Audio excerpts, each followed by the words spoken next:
Hello friends, Markus Harvey here, usually coming to you from the banks of the St. John River, but today I gotta be honest with you, it's colder than a witch's tit outside and a little windy, so here we are in front of the woodpile to talk to you today a little bit and hopefully get this little show on the road and get some legs underneath it. Now, for those of you that don't know me, I may or may not seem a little familiar. I've been on the national news, TV, newspapers during the great natural disasters here in God's country when we had some floods in 2018 and 2019. And more recently, the latest natural disaster, otherwise known as the Canadian federal election, where I was flown up to Toronto a couple times to give my insight and words of wisdom. Yeah. Anyway, from my TV appearances and radio appearances and newspaper and Instagram and my Facebook posts and photographs, I get approached quite often by people out on the street, recognizing me and asking, you know, why don't you get into politics? Why don't you write a book? Why don't you be on TV? And listen, I've got kids to feed. I can't get into that stuff. I couldn't get into politics because there's more bones in my closet than a cemetery. Writing a book, maybe when I retire. And television show, well, you're looking at it right here. We're going to try a little YouTube channel. Now, when people ask me questions and ask me to come up and do TV appearances and interviews and stuff like that, I quite often will iterate to them the fact that I am pretty much an idiot. I don't know anything. I'm just an old man sitting on my porch, drinking whiskey, yelling at the river. So I still get people wanting me to, you know, do these videos, write little stories and whatnot. So this is it. Coming up with the name for this show. It didn't take much thought because, like I said, I'm usually just an old man drinking whiskey, yelling at the river. So this show, for you, my friends, is going to be called Yelling at the River, or from this point forward, YATR.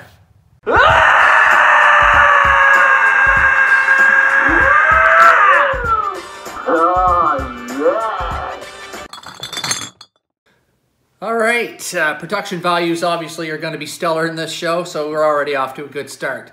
Welcome to episode 1 of YATR. Maybe the only episode of YATR, but here we go. Just to give you a heads up of what's going to go on in the little show here in front of the woodpile. I'm going to talk about various topics. It could be anything from movies, music, politics will probably come up at some point if this thing gets going. We're going to be talking about whiskey for sure. Or if you have any subjects you'd like me to cover or give a crap about me yammering on about, just subscribe to the channel, comment below, and let me know what you want to know or what you'd like me to talk about. Some guidelines and some rules. First off, there's going to be 3 things that will always happen here on this show. 1, we will always try a new whiskey every episode. I will never bullshit you. Well, not like really. And I'm never going to get any better looking. So, to start her off, we're going to do some whiskey tasting, because I know you'd like that. A lot of people that know me know that I'm into the whiskey. So, our first whiskey for the first episode of YATR is going to be the Kilkerran. This is a lovely 12-year-old single malt Scotch whiskey from Campbeltown in Scotland. Now, I'm not going to give you a great big honking lesson on whiskey. I don't know a lot about whiskey. I drink it, but I don't know a lot. But there are 5 major regions of whiskey production in Scotland, Scotch whiskey production. And they are, well, I'll throw a picture up here. And if you were to look for Campbeltown, it's down in the south. And if Scotland was a little old man in this photo, Campbeltown would be his infected red penis. Now, yeah, just look at the picture. Now, to say that that has no bearing whatsoever on the quality of the whiskey coming out of Campbeltown. Back in the day, there used to be, I believe, 35 different distilleries in the area. Now they're down to about 3. Don't ask me to name them. Like I said, not a professional. Simmer down. But currently you can get whiskey Glen Scotia, Springbank, Hazelburn, Longrow, and this lovely one, Kilkerran, a single malt at the Glengyle Distillery. This is distilled at. Look at that beautiful color. Let's let's throw a little bit into the glass. We're going to start every show like this. So if you're not into whiskey, or if you're a recovering alcoholic, or you don't want, you know, you're not going to get into it, just skip forward a little bit and I'll bore you with something else. If you don't like whiskey, I always have a saying, whiskey is just like sex.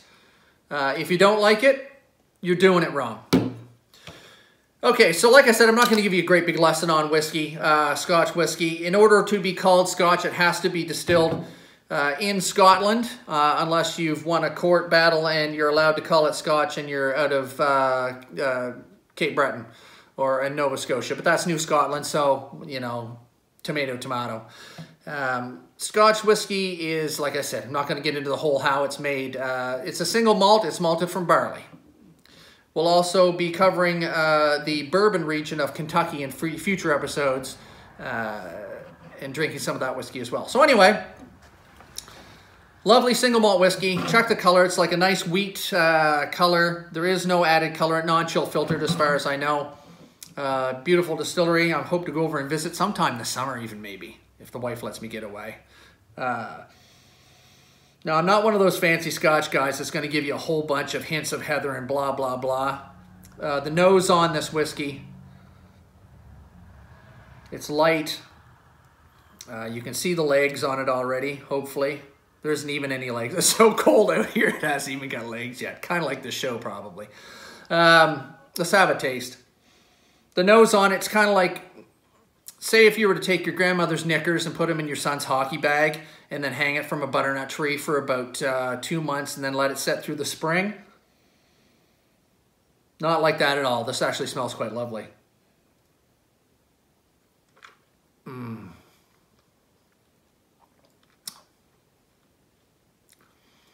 My gosh, that's a delicious whiskey. I'd also like to thank the Luna Rogue for supplying the glasses during the Scotch Fest. Great little place if you want to try any whiskey in town. Not giving them a plug, not looking for a sponsor, just a good place to go. And if you want this bottle, this was my suggested bottle over the Christmas season for people who got a hold of me and wanted to know what they could get their friends or family that like whiskey. I believe there's 2 bottles left uptown, here in Fredericton, and maybe 2 or 3 downtown. Get them while you can. Only $71, which is an absolute steal in the country of Canada for a bottle of premium single malt Scotch. All right. So, that covers the first part of our little show here. We'll try a new whiskey. I fully recommend this one. I'm not going to give it like a star count or anything like that. It's just, it's a good whiskey. Drink whiskey. It's good for you, despite what your doctor might say. Whatever, and we'll get to that as well.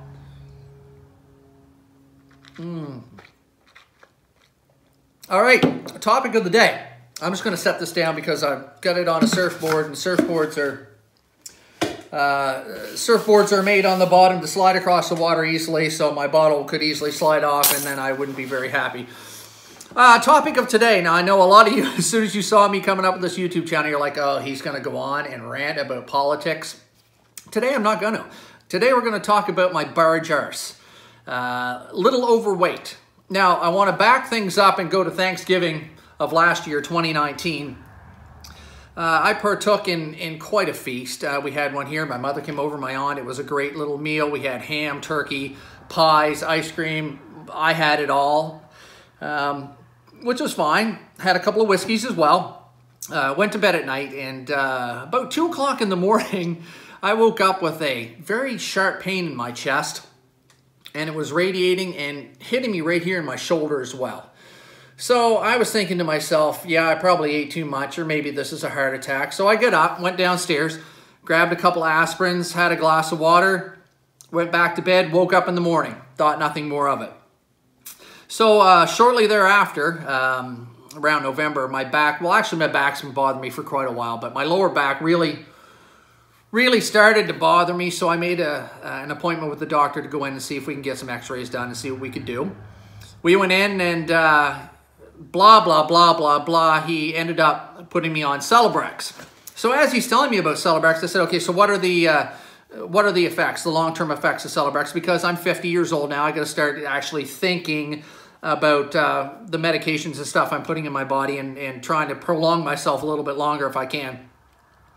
So he was like, blah, blah, blah, blah, blood pressure. I said, oh, well, speaking about blood pressure, I should probably tell you about my little episode of Thanksgiving. So I told him what happened, and he gave me one of these. And he said, in the future, if anything ever happens like that again, immediately go to the hospital or call an ambulance, because it could very well be a heart attack or a heart event that you're not going to walk away from. Don't go downstairs, punch yourself in the chest a couple times, take some aspirin, a glass of water, and hope for the best. So that's a little public service announcement to all the rest of you out there too, guys and girls. Sharp pains in the chest, waking up in the middle of the night, radiating down your left arm.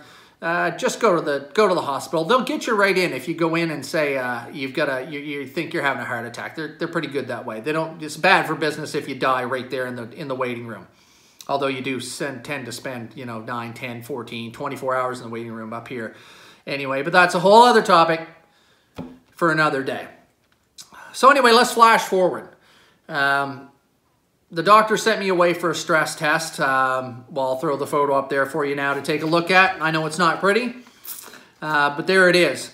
So I got the Celebrex going. That kind of helped the back a little bit, but we needed to work on what I was going to do about my bar jars. So over the last few years, I've been doing the calorie counting thing. I don't know what the app is called, but you go on, you count your calories, you limit yourself, you set goals of how much you want to weigh, get the weight down.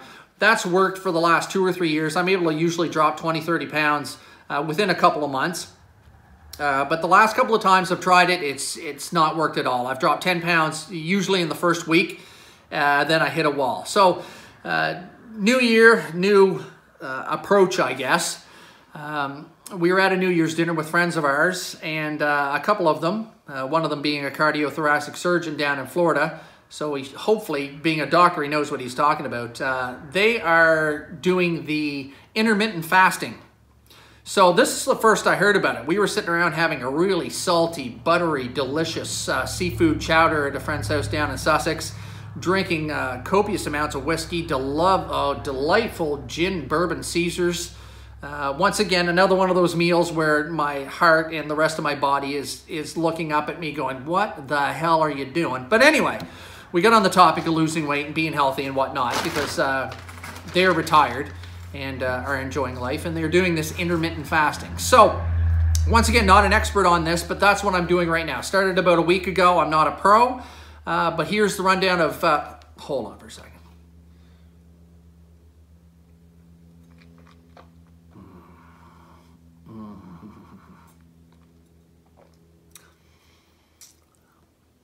Hopefully you're watching this with the whiskey as well. My goodness. Okay, where was I? Oh yeah, intermittent fasting. So here's the gist of it all. Once again, don't know what I'm talking about, but here's what happens.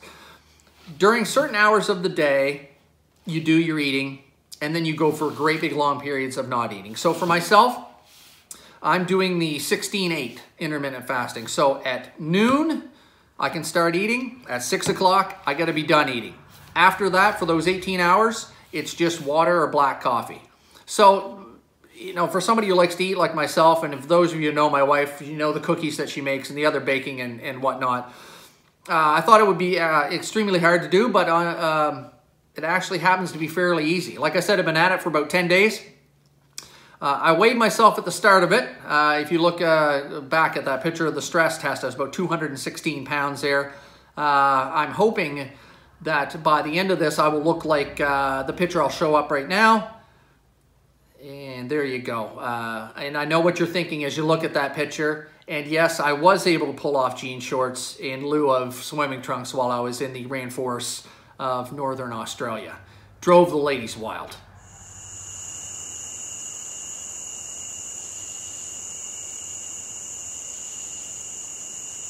Yeah. Intermittent fasting. So the premise of this is that your body gets used to knowing that it's not going to get food at a certain point.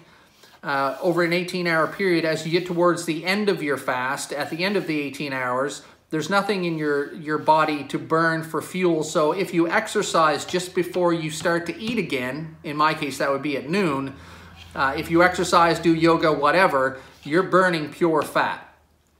Apparently too, it's supposed to, even though it doesn't really help drastically with weight loss, it helps redistribute your fat into places where it should be, so your pants fit better, your clothes fit better, and you feel healthier. You can also throw some yoga in there. I did some last week online. I forget the girl's name, but she's absolutely insane. I probably won't be doing that. There's also some ice, cold water therapy where you get into an ice bath or have ice showers 3 times a week. That supposedly ramps up your metabolism as well, and can ramp up your metabolism by 16% in some cases, mainly for men. Women, it doesn't work so well, I guess. That's what I read online, and you know, everything you read online is true. So that's where it's at right now. Like I said, intermittent fasting, trying to get down from 216 pounds, trying to get a little bit healthier. If any of you out there have something that has worked for you, please put it in the comments below. I will keep you updated as to how I'm doing with this. Probably next week I'll jump on the scale and see how that is. I know I already feel better. I don't have the heartburn as much as I used to have, and I feel better. The only problem I'm having is that on my days off, I like to drink a few of these lovely whiskeys at night, and day drinking until 6 o'clock just isn't the same as having a few at night. But you know what?